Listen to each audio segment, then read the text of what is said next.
Okay, next topic is two kingdom classification system. सबसे पहले जो क्लासिफिकेशन सिस्टम बनाया गया था वो टू किंगडम क्लासिफिकेशन सिस्टम था। It is the oldest system, ये एक पुराना सिस्टम है। And classifies all organisms into two groups, इसमें सब ऑर्गेनिजम्स को, जितनी भी लिविंग ऑर्गेनिजम्स थे उनको टू ग्रुप्स में, टू किंगडम्स में डिवाइड किया गया था। That is plantae and animalia, और वो दोनों ग्रुप्स के नेम थे plantae and animalia. According to it, इस किंगडम के मुताबिक all organisms that can prepare food from simple inorganic materials and thus can store energy and are autotrophs and are included in kingdom plantae। इस जो classification system था इसके मुताबिक वो सारे ऑर्गेनिजम्स जो अपना फूड खुद प्रिपेयर कर सकते हैं सिंपल इनऑर्गेनिक मिनरल्स को यूज़ करके, मटेरियल्स को यूज़ करके, और अपने अंदर एनर्जी भी स्टोर कर सकते हैं, उनको ऑटोट्रॉफ्स कहा जाता है। और उनको किस में रखा गया? उनको किंगडम प्लांटाई में रखा गया।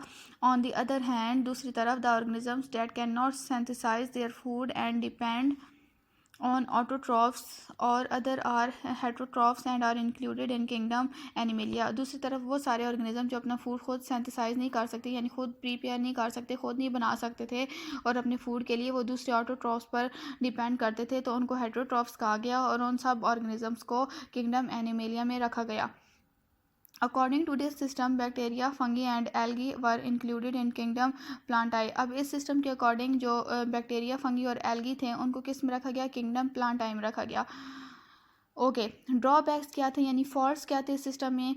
सम taxonomist found this system unworkable because many unicellular organisms like Euglena have both plant like presence of chlorophyll and animal like heterotrophic mode of nutrition in darkness and lack of cell wall.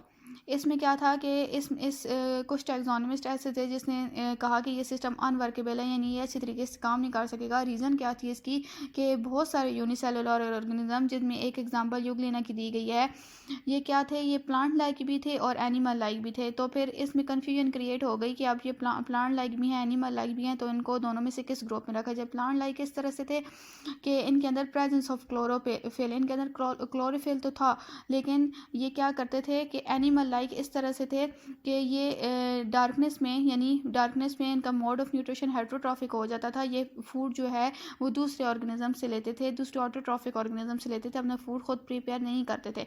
यानी plant like भी थे कि इनके अंदर chlorophyll भी था, यानी खुद फूड प्रिपेयर करने की एबिलिटी भी थी, और ये दूसरे ऑर्गेनिज्म से भी फूड लेते थे। और इसके अलावा लैक ऑफ सेल वॉल, इनके अंदर सेल वॉल नहीं थी, जो प्लांट का एक बेसिक कंपोनेंट होता है प्लांट सेल का। सो there should be a separate kingdom for such organism। तो इस तरह टाइप के ऑर्गेनिज्म के लिए एक अलग से किंगडम की ज़रूरत थी। This system also ignores the difference between organisms having prokaryotes and eukaryotes. अच्छा, इस सिस्टम में एक और डिफरेंस को भी इग्नोर किया गया, यानी ऑर्गेनिजम्स में ये डिफरेंस भी नहीं देखा गया कि वो ऑर्गेनिज्म प्रोकैरियोट्स हैं या ईकैरियोट, यानी उनकी बॉडी में प्रोकैरियोटिक सेल्स हैं या फिर ईकैरियोटिक सेल्स हैं। ये ड्रॉबैक्स थे टू किंगडम के, जिनकी बेसिस पर नेक्स्ट एक किंगडम बनाया गया जिसे थ्री किंगडम क्लासिफिकेशन सिस्टम कहते हैं।